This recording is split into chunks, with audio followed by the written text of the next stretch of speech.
Do you think Senator Gillibrand is a crook? No, and I do not think all politicians are crooks. And why did you call her a crook? I did not call her a crook. Now, Senator, you need to focus on this bill. Right, you're doing this again. You did it the last hearing. You need to read the bill. Role in stablecoin regulation, $217,000 in crypto donations. You tweeted that. Yes, I do. And then you said, the crypto industry is buying Congress and the White House. This won't end well. Why do you think the crypto industry is buying Senator Gillibrand? I said, look at the campaign contributions from this industry. Do you think they've bought her? No, I said, look at the campaign contributions. You said they bought her. Do you think they bought her? Welcome back, Patriots, to Right View Nation, where we pull back the curtain, tell it like it is, and never back down from the truth. And today, folks, we've got a doozy, straight out of Washington, D.C., where Senator John Kennedy just did what most of us only dream of doing. He called out the madness. He spoke the truth. And he put the elitist crypto cronies and their bought and paid for defenders in their place. This Senate hearing wasn't just about digital assets or blockchain babble.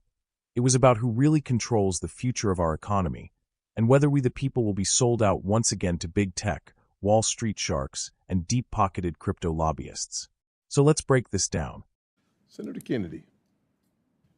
Thank you, Mr. Chairman. I've listened with great interest today, and here's what I hear you saying. The four folks to my left, I hear you saying that digital assets are different. Digital assets hold great promise. Digital assets need special rules. I agree with that. The obvious question is, what should those rules be, and to what extent should we allow you to draft them? I've also heard some of you say that digital assets represent the next generation of the internet. Well, we let the current generation of the internet draft their own rules. And frankly, it looks like what we got as a result looks like somebody knocked over a urine sample. Congress can't even agree on basic legislation dealing with privacy on the internet. How the hell are we going to tackle this? But I hear what you're saying. I hear Mr. Painter, as usual, if you follow him on social media, you know, all politicians are crooks. Very helpful. I want to direct most of my questions to Professor Massad. Is that how you say your name? Massad. Mr. Massad. I'm really worried we're going to get this wrong. We don't know, we in Congress and our staffs don't know as much as the professionals in digital assets know. And I don't see how we can possibly catch up. Tell me more about your idea of having the SEC. Well, first, I don't want to run out of time here, but why is the digital assets industry so scared of being regulated by the SEC? Well, I think we need to step back, Senator. Briefly, please. They don't want everything treated as a security because they don't want that entire framework to apply. But that's also because the SEC did fail to try to customize its rules to adapt for this technology, and it should do that.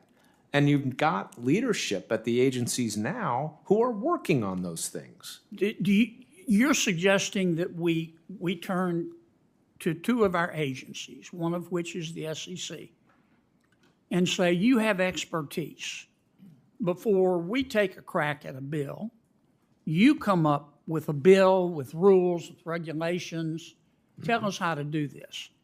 Because I hear you saying in some cases digital assets are commodities in some cases, they're securities. Congress needs to fill the gap, which is if it's not a security, who's going to create a regulatory framework for it? So you do need to fill that. But these questions about exactly which is when is it a security, when is it not a security, how do we customize the rules, what should we do about DeFi, a lot of that should really be left to the agencies. You could establish some principles, but I wouldn't write detailed rules. Have you looked, Professor, at Congressman Hill's legislation? I have in detail. What do you think? I think it's got a lot of problems. I think it's 236 pages of regulatory arbitrage opportunities for creative lawyers, and I used to be one that did that kind of stuff.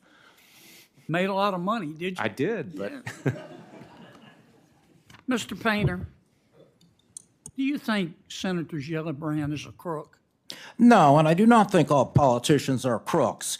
And why did you call her a crook? I did not call her a crook. Now, Senator, you need to focus on this bill. Right, you're doing this again. You did it the last hearing. You need to read the bill. Role in stablecoin regulation, $217,000 in crypto donations. You tweeted that. Yes, I do. And then you said, the crypto industry is buying Congress and the White House. This won't end well. Why do you think the crypto industry is buying Senator Gillibrand? I said, look at the campaign contributions from this industry. Do you think they bought her? No, I said, look at the campaign contributions. You said they bought her. Do you think they bought her? Senator, you need to focus on this bill instead of trying to distort my Twitter. Last time, one of my you colleagues were quoting what a Marxist in Chicago said about And what evidence do you have no that she's sense. a crook? I said there is massive amount of campaign contributions coming into this Congress from the crypto industry. Do you want to apologize to Senator Gillibrand? I do not want you to have to apologize for passing legislation that destroys our economy. For calling you are distorting what I said, just like you did in the last hearing. You're wasting everybody's time, Senator. You're a whack job. Senator, you are wasting. Well, I think we are next level whack job. I think we are. Is this middle school, Senator? Senators and witness. Thank you both. I think you should apologize, Senator. I think, Senator, you're wasting our time. This is not middle school. Thank you for your participation. Buckle up. Senator Kennedy came in swinging, and bless him for it. He called out the doublespeak from these crypto industry mouthpieces who sit there pretending to be geniuses while dodging basic accountability. He pointed out the obvious. Yes, digital assets are different. Yes, they hold promise. But that doesn't mean they get a free pass to write their own rules. And here's the real kicker. He said, and I quote, letting the current internet industry write their own rules turned out like somebody knocked over a urine sample. And he's right. Look around. Big tech is running wild with censorship, shadow banning patriots, collecting our data, and now these crypto billionaires want to do the same thing, just with our money instead of our speech. Kennedy nailed the problem. Congress doesn't know jack about digital assets. That's not an insult, it's a fact. These bureaucrats can't even pass a basic privacy bill, and yet we're supposed to trust them to regulate an entire new financial system? So now they're trying to hand it over to the SEC and other agencies. But let's ask the real question. Can we trust the SEC? Can we trust any agency under the Biden regime to do anything fairly, let alone regulate trillions of dollars in digital currency? Not a chance. One of the so-called experts admitted the SEC failed to adapt its rules. And yet we're supposed to believe they're going to fix this? Nope. What they want is more power, more control, more centralized authority over a decentralized asset. And don't get me started on Congressman Hill's bill that was brought up. It's 236 pages of lawyer-crafted loopholes and backdoor deals. One expert even admitted he used to get rich exploiting regulations like these. That's the swamp, folks. Now let's talk about the fireworks, because boy, did it get heated. Senator Kennedy confronted a so-called ethics watchdog, Mr. Painter, for tweeting that Senator Gillibrand took $27,000 in crypto donations and then suddenly jumped into regulating the industry. Coincidence? Yeah, right. And what did Painter say? He backpedaled like a weasel. I didn't call her a crook, he said, but he sure tweeted like she was bought. Typical left-wing gaslighting. Say one thing on Twitter to rile up the mob, then hide behind excuses when the spotlight comes on. And when Kennedy held him accountable, what happened? The hearing turned into a circus. Painter lost it, called Kennedy a whack job, and the moderator had to step in like it was middle school. This is what we're dealing with, patriots. Childish behavior from so-called experts. Backroom deals. Swamp creatures attacking anyone who shines a light on their dirty games. Let me be clear. Digital assets aren't the enemy. The enemy is unregulated corruption.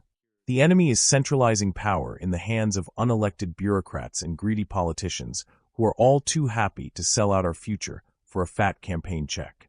This is the classic DC playbook. Talk big about innovation and freedom while selling your soul behind closed doors. And here's the bottom line. Crypto needs rules. But the rules should protect American consumers, not globalist investors. And they should be written by elected officials who work for the people, not by unelected regulators or corporate lawyers in $5,000 suits. If we don't get this right, we're looking at the next massive crash. Worse than big tech, worse than Wall Street. And guess who gets screwed? You and me, the American people. So, patriots, don't fall for the hype. Don't let them tell you that asking questions makes you anti-technology. We want innovation, but not at the expense of our liberty, our economy, and our republic. Senator Kennedy stood up and called out the circus. Now it's our turn. If you're sick of DC corruption, if you believe in truth, transparency, and putting America first, then hit that like button, smash subscribe, and share this video with every freedom-loving American you know. We're not going anywhere. We're watching, and we're done being silent. This is Right View Nation. Unapologetic, unfiltered, unstoppable. God bless you, and God bless the United States of America.